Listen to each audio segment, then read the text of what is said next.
तो चलिए स्टार्ट करते हैं। आज का जो टॉपिक है वो है distance of a point from a plane. 3D का चैप्टर है, 3 डायमेंशनल ज्योमेट्री को हम लोग पढ़ रहे हैं, ठीक है। और टॉपिक है हमारा distance of a point from a plane. एक पॉइंट से प्लेन का हमें डिस्टेंस निकालना, एक पॉइंट से प्लेन से, एक पॉइंट और प्लेन से हमें डिस्टेंस निकालना है, वो कितनी दूरी पे है, पॉइंट से प्लेन का डिस्टेंस, ठीक है। तो इसका वेक्टर फॉर्म चेक कर लेते हैं। देखिए ए और बी दो फिगर हमारे यहाँ दिया हुआ है, ठीक है। तो पहले ए फिगर के बारे में चर्चा करेंगे, इसको फर्स्ट टाइप लेके चलेंगे। तो consider a plane capital, consider a point capital P, जैसे ये आपका पॉइंट है, ठीक है। अब हमने बस इसको सिर्फ पॉइंट लिया है, प्लेन नहीं लिया है अभी, ठीक है। पाई 2 को आप भूल जाइए, सिर्फ एक पॉइंट को लीजिए कैपिटल पी को, ठीक है।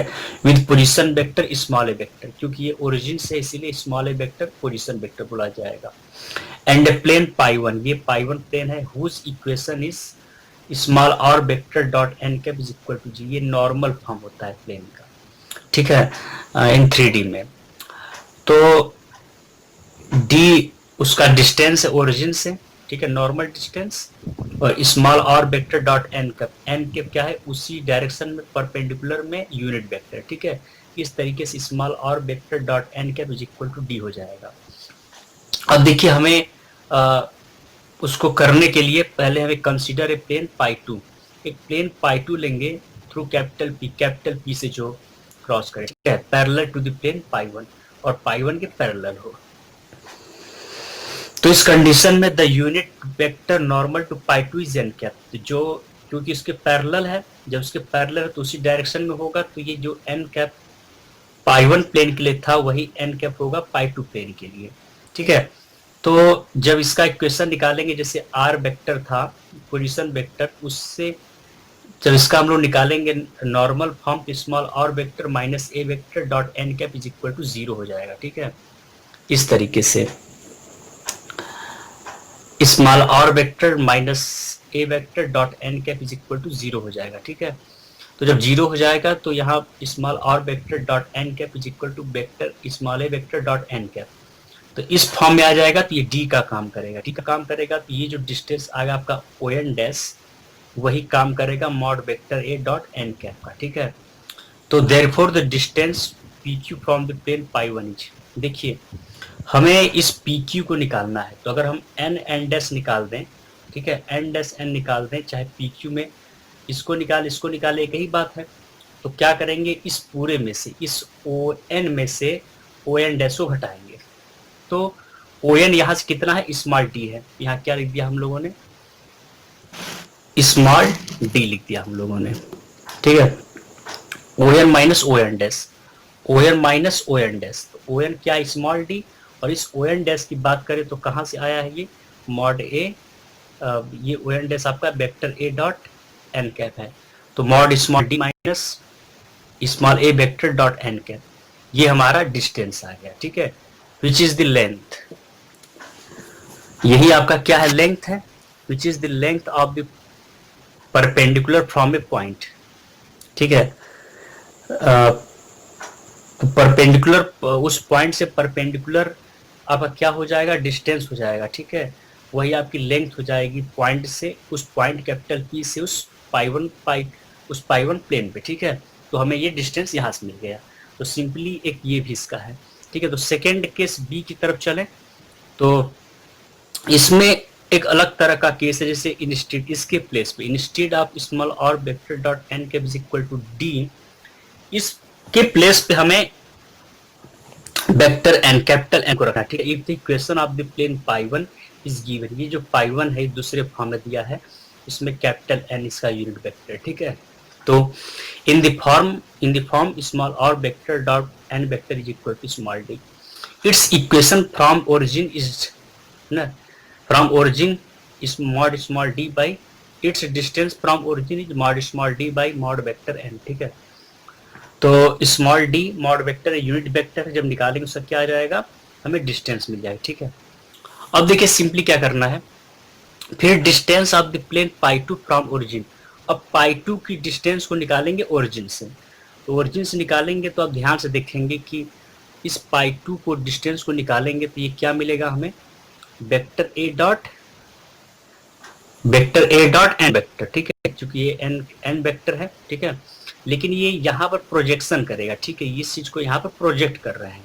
जब इस चीज को यहाँ प्रोजेक्ट कर रहे हैं तो कैसे हम लोग निकालते थे, जैसे मान लीजिए इस तरीके की कोई चीज, ये वेक्टर ए है और ये वेक्टर बी है। जब इसको यहाँ प्रोजेक्ट करते हैं तो क्या करते हैं, vector a dot vector b upon mod vector b करते थे, ठीक है।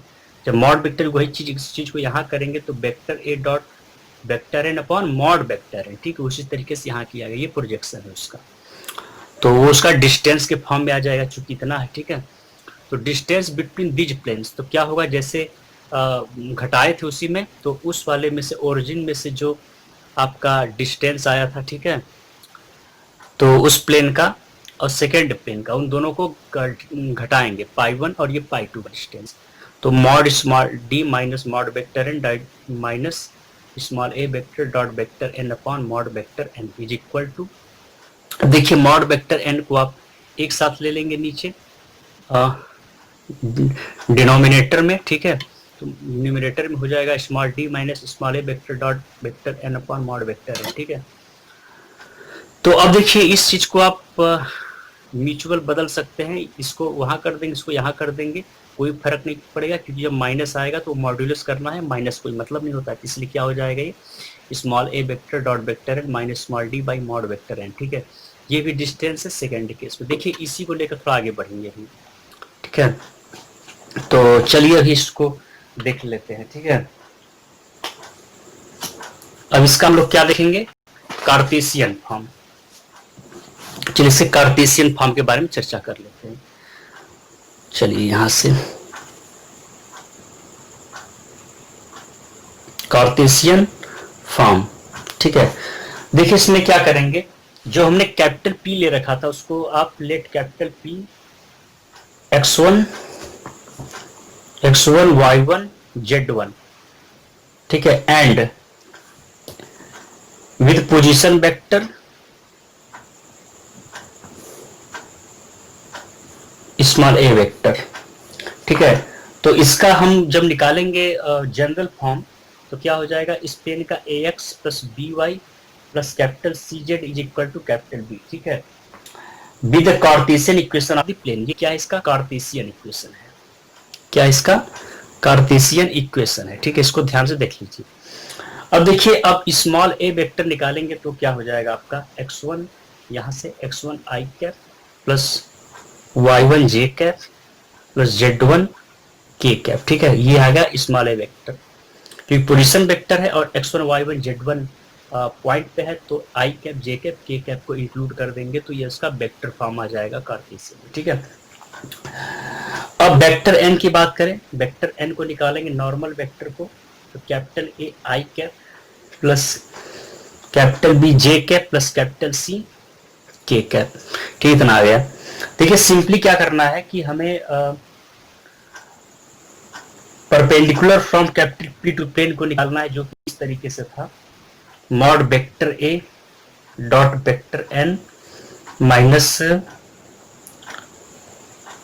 Small d upon minus small d को आप कैपिटल डी भी ले सकते हैं आप, ठीक है, अगर कैपिटल डी जहां दिया कैपिटल डी में लेंगे, और मॉड वेक्टर एन, ठीक है, स्मॉल डी के साथ कैपिटल डी ले लिए।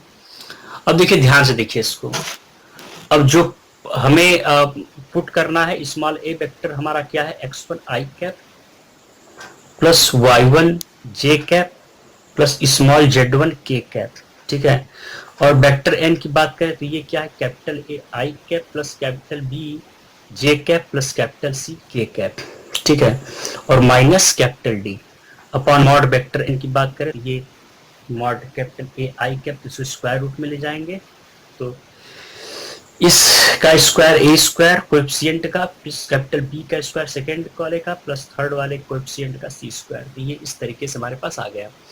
इसको और सॉल्व कर लें तो आई कैप का आई के साथ मल्टीप्लाई हुआ तो 1 आएगा, यानी x1 आई कैप करस्पॉन्डेंस जितने भी x1 i cap plus y1 b cap, sorry y1 b plus z1 c minus capital D upon square root a square plus b square plus c square, इसको और व्यवस्थित कर दे तो a x one plus capital b y one plus capital C z one minus capital D upon square root a square plus b square plus c square. ठीक है, इतना हमें आ जाएगा। ठीक है, ये फॉर्म है आपका, ये कार्टेशियन फॉर्म में था, वो जो डिस्टेंस था आपका उस पी पॉइंट से प्लेन से। ठीक है, thanks for watching, support us.